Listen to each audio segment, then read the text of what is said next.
धनबाद जिला कांग्रेस कमेटी ने सोमवार को हाउसिंग कॉलोनी स्थित कार्यालय में प्रेस वार्ता कर महिला आरक्षण के मुद्दे पर अपनी स्थिति स्पष्ट की। इस दौरान जिला अध्यक्ष संतोष सिंह और महिला मोर्चा अध्यक्ष सीता राणा मौजूद रही। कांग्रेस जिला अध्यक्ष संतोष सिंह ने आरोप लगाया है कि भाजपा द्वारा संसद में महिलाओं को 33% आरक्षण देने को लेकर गलत और भ्रामक प्रचार किया गया है। उन्होंने कहा कि कांग्रेस और उसके सहयोगी दल महिला आरक्षण के विरोधी नहीं, बल्कि पार्टी पहले से ही इसका समर्थन करती आई है। उन्होंने बताया कि महिला आरक्षण से जुड़ा कानून वर्ष 2023 में ही कांग्रेस की सहमति से पारित हो चुका है। उनका आरोप है कि भाजपा इस मुद्दे को राजनीतिक लाभ के लिए इस्तेमाल कर रही है और सीटों के परिसीमन को लेकर मनमानी करना चाहती है, जिससे कुछ राज्यों को नुकसान हो सकता है। कांग्रेस ने मांग की है कि महिला आरक्षण को मौजूदा लोकसभा और विधानसभा सीटों के आधार पर जल्द लागू किया जाए। साथ ही जातीय जनगणना कराने और पिछड़े वर्ग की महिलाओं को भी उनकी आबादी के अनुसार आरक्षण दिया जाए।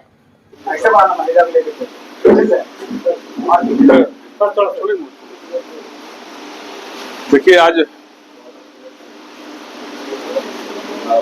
प्रेस कॉन्फ्रेंस करने का उद्देश्य यह है कि अभी बीजेपी द्वारा संसद में महिलाओं को 33% आरक्षण देने के संबंध में एक झूठा प्रोपेगेंडा जो फैलाया कि कांग्रेस पार्टी ने महिला आरक्षण बिल को गिरा दिया।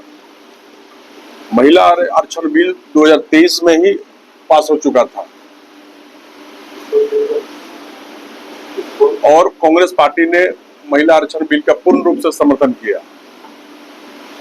बीजेपी महिला आरक्षण के बिल के आड़ में संपूर्ण भारतवर्ष में संसद और राज्य विधानसभाओं के सीटें मनमाने ढंग से बिना सर्वसम्मति बनाए राजनीतिक लाभ के लिए बढ़ाने का काम कर रही थी, जिससे वे 2029 के लोकसभा चुनाव में परिसीमन तथा वोटों के ध्रुवीकरण कर जीत हासिल कर सके। देश के बचे खुचे सार्वजनिक संपत्तियों को अपने पूंजीपति दोस्तों को बीच बांट सके। कांग्रेस पार्टी लोकसभा में 131वां संशोधन बिल को इसलिए पारित नहीं होने दिया कि दक्षिण तथा छोटे राज्यों के साथ अन्याय नहीं हो तथा उन्हें सम्मान पूर्वक राजनीतिक भागीदारी प्राप्त हो और समान रूप से इन राज्यों की जनता को लाभ मिल सके। इस बिल से दक्षिण के राज्यों और अन्य छोटे राज्यों में सीटों की संख्या कम हो जाती। इस बिल के पास होने के संघीय ढांचे बीजेपी द्वारा भारी फेरबदल कर दिया जाता, जो देश के लिए नुकसानदेह होता। आप जानते हैं कि बीजेपी लगातार संवैधानिक संस्थाओं पर बीजेपी के द्वारा प्रहार किया जा रहा, तानाशाही शासन की और ढकेलने का प्रयास किया जा रहा, जो प्रजातांत्रिक मूल्यों की रक्षा में एक गंभीर खतरा उत्पन्न हो जाता। आज जिस ढंग से नरेंद्र मोदी अपने प्रेस कॉन्फ्रेंस के माध्यम से, संवाददाता सम्मेलन के माध्यम से अपने संबोधन में जिस ढंग से महिला आरक्षण बिल पर हाय तौबा और छाती पीट रहे थे, लग रहा था कि पूरा पहाड़ टूट गया है। कुल मिलाकर इनके इस बिल के आड़ में वो परिसीमन लागू करना चाहते थे 850। कांग्रेस पार्टी का मानना है कि आप 543 पर क्यों नहीं 33% आरक्षण लागू करें, जो आप 2023 में पारित हो चुका है। उनके इस बिल में कहीं न कहीं एक षड्यंत्र और एक साजिश थी, जिसके खिलाफ पूरा विपक्ष ने उनको आईना दिखलाने का काम किया। हम इस कांग्रेस पार्टी महिला आरक्षण बिल को पूर्ण रूप से लागू करना चाहती है, जो 2023 में सर्वसम्मति से जो बिल पास हुआ था उसी को लागू करना चाहती है। लेकिन केंद्र सरकार की मंशा ठीक नहीं है, जिसका कांग्रेस पार्टी ही नहीं पूरे विपक्ष ने उनकी मंशा को भांपते हुए और आनंद फानन में चुनाव, जब पूरा कई राज्यों में चुनाव चल रहे हैं, तो ये बिल को स्पेशल लोकसभा खुलवा करके बिल लाना, ये उनका घातक मानसिकता का परिचय देता है।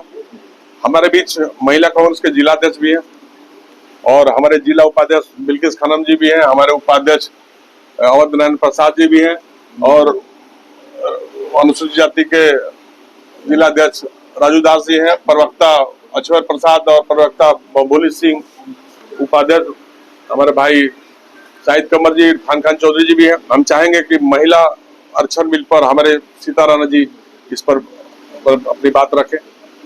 आज खास करके हमारे ठीक है। हमारे धनबाद जिला कांग्रेस कमेटी के अध्यक्ष भाई आदरणीय संतोष सिंह जी का आहट है, उनका आज हम यहाँ पर आप लोगों के बीच में आके जो महिला आरक्षण 33% आरक्षण के लेके हम कहना चाहेंगे ये भाजपा सरकार को, भाजपा सरकार हमेशा आनाकानी ये आप लोग अच्छी तरह जानते हैं कि जब भी कुछ हमारी कांग्रेस सरकार हमारे स्वर्गीय राजीव गांधी जी का देन है, जो महिला लोग को 33% आरक्षण उस टाइम से हम लोग को लड़ाई चला कि महिला लोग पंचायत से लेके संसद तक महिला लोग को भागीदारी होना चाहिए। आज जब हम 2023 में जो ये 33% आरक्षण हो गया, सबने मिलके मांग किया और ऐसा हो गया, तो आप पारित करिए ना 543 में ये कानून लागू करिए, 33% आरक्षण आज करिए, अभी करिए। आपका कहने से हम लोग सुनेंगे नहीं और हम लोग मांगेंगे कि महिला आरक्षण आप 543 में एकदम लागू करिए और ओबीसी को जगह दीजिए। क्यों नहीं दे रहे हैं? आप हमेशा बहाना करते हैं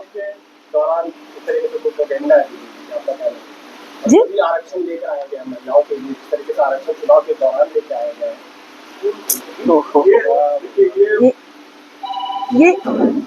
ये प्रगणना महिला आरक्षण बिल तो ऑलरेडी 2023 में पास हो चुका है।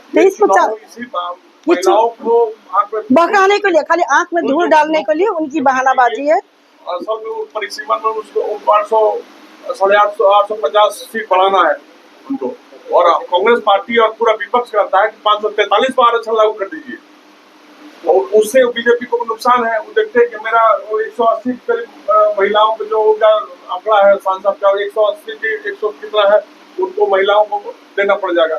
इसलिए वो बीजेपी घबराई हुई है कि इस बिल को अभी नहीं लागू करे, और वो ये बात हुआ कि जनगणना के अनुसार होने के बाद लागू होगा, तो गणना भी नहीं कराया जा रहा।